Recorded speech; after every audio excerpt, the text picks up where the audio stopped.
नमस्कार, आपके साथ मैं हूं विद्यानाथ झा। अगले 15 मिनट में हम आपको दिखाएंगे 100 बड़ी खबरें। तो शुरू होता है न्यूज 100 बिना ब्रेक के।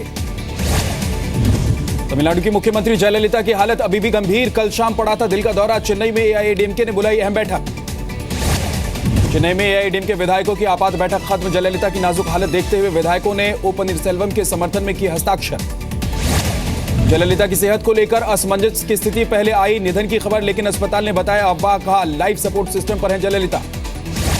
जयललिता की सेहत को लेकर एआईएडीएमके कार्यालय में भी दिखी घबराहट की स्थिति। निधन की खबर आने पर पहले झुकाया गया झंडा, बाद में उठाया गया।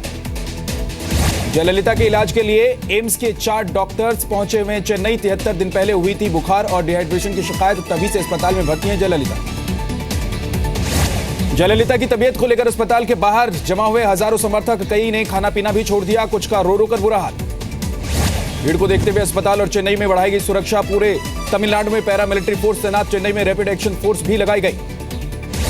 चेन्नई में अपोलो की तरफ जाने वाले रास्ते को बंद कर दिया गया है। कर्नाटक रोड ट्रांसपोर्ट ने तमिलनाडु जाने वाली बसों को रोका। कई जगह बसों पर पथराव भी की गई।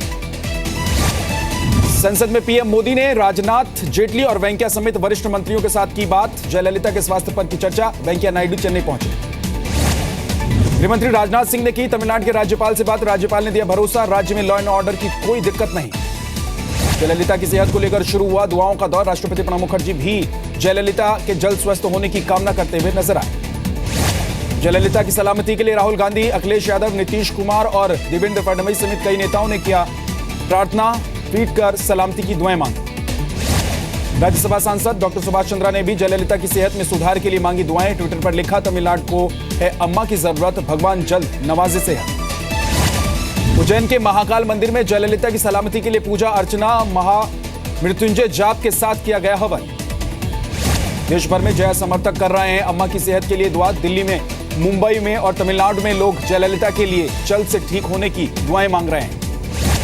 नोट बैन पर संसद के दोनों सदनों में हंगामा। दोनों सदन कल तक के लिए स्थगित। नोटबंदी पर लोकसभा में मुलायम का आरोप। कहा बड़े उद्योगपतियों की राय से हुआ फैसला, जनता की राय से नहीं। लोकसभा में राजनाथ सिंह ने कहा सरकार की मंशा पर किसी को शक नहीं, हम बहस के लिए हैं तैयार। राज्यसभा में गुलाम नबी आजाद और सीताराम येचुरी ने नोट बैन पर लोगों की परेशानी का उठाया मुद्दा। जनता का पैसा जनता को दो जैसे लगे नारे। राज्यसभा में वेंकैया नायडू ने कहा डिबेट होनी चाहिए, हंगामे से हल नहीं निकलेगा। मंगलवार की जगह बुधवार को होगी बीजेपी संसदीय दल की बैठक। पीएम ने सभी सांसदों को कल बाबा साहेब अंबेडकर की पुण्यतिथि पर श्रद्धांजलि देने के लिए कहा। दिल्ली में पेट्रोट्रिक 2016 का शुभारंभ। पीएम मोदी ने कहा 5 साल में 1 करोड़ घरों तक पीएनजी पहुंचाने का है लक्ष्य। पीएम मोदी ने कहा रेड टेप की जगह रेड कारपेट है हमारा लक्ष्य। 2040 तक 5 गुना बढ़ेगी भारत की अर्थव्यवस्था। हुर्रियत के समर्थन में खुलकर उतरे फारूक अब्दुल्ला। पीएम मोदी को दी चुनौती, कहा नदियों का पानी रोककर दिखाएं। हार्ट ऑफ एशिया में अलग थलग पड़ने पर सरताज अजीज ने कहा भारत पाक अफगानिस्तान के बीच बढ़ाना चाहता है दूर। मशहूर टाइम मैगजीन के ऑनलाइन रीडर्स पोल में पीएम मोदी बने person of the year. PM Modi को मिले 18% वोट। पीएम ने टाइम मैगजीन के person of the year online poll में जीतने पर उमा भारती ने उन्हें बधाई दी। कहा पीएम तो मैन ऑफ द सेंचुरी भी होंगे।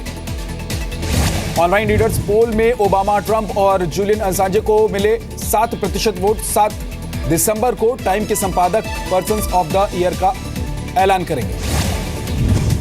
नोट बैन पर सुप्रीम कोर्ट में टली सुनवाई। 9 दिसंबर को होगी अगली सुनवाई। दिल्ली में ईडी ने एक्सिस बैंक के 2 मैनेजर को किया गिरफ्तार। मैनेजर्स पर ब्लैक मनी को कमीशन के बल पर बदलने का आरोप। लखनऊ से जुड़े तार। 13,800 करोड़ का कालाधन घोषित करने वाले कारोबारी महेश शाह की पूछताछ के दौरान तबीयत बिगड़ी। डॉक्टरों की टीम आयकर विभाग के दफ्तर पहुंची। नीति आयोग का डिजिटल पेमेंट को बढ़ावा देने के लिए नई योजना का ऐलान। हर डिजिटल पेमेंट पर डीएम को दिया जाएगा 10 रुपए का इनाम। इनकम टैक्स विभाग ने काले धन के खुलासे पर 2 लोगों की घोषणा को खारिज कर दिया है। मुंबई के एक परिवार ने 2 लाख करोड़, गुजरात के महेश शाह ने 14,000 करोड़ का किया था खुलासा। राजस्थान के जयपुर में एक चाय वाले के बैंक खाते में आए 4.8 करोड़ रुपए। आयकर विभाग ने चाय वाले से 6 घंटे तक की पूछताछ। राजस्थान के अलवर में नोट बदलने के लिए 3 शातिर गिरफ्तार। 8 लाख रुपए देकर 2-2 हजार के नोट बरामद। हल्द्वानी के नाले में तैरते हुए मिले 500 और 1000 रुपए के पुराने नोट। बहते नोटों को बटोरने के लिए उमड़ी भीड़। उत्तराखंड में बैंकों में आज भी लगी रही लंबी लंबी कतारें। नोट बैन के 27वें दिन भी लोगों को राहत नहीं। रांची पुलिस ने बरामद किए 3,28,000 के पुराने नोट, 1000 के बंडल बनाकर एक पुल के नीचे फेंक दिए गए थे रुपए। हरियाणा के सिरसा में पुलिस की रेड, होटल से 34.5 लाख की नई करेंसी के साथ 4 लोग गिरफ्तार। रोहतक में भी 11 लाख रुपए की पुरानी करेंसी बरामद। गाजीपुर में बैंकों में कैश नहीं होने पर गुस्सा आए लोग, आजमगढ़ गाजीपुर रोड को किया जाम। 6 लाख के भुगतान का मिला भरोसा।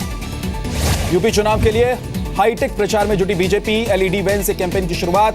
403 विधानसभा क्षेत्रों में जाकर प्रचार करेगी बीजेपी।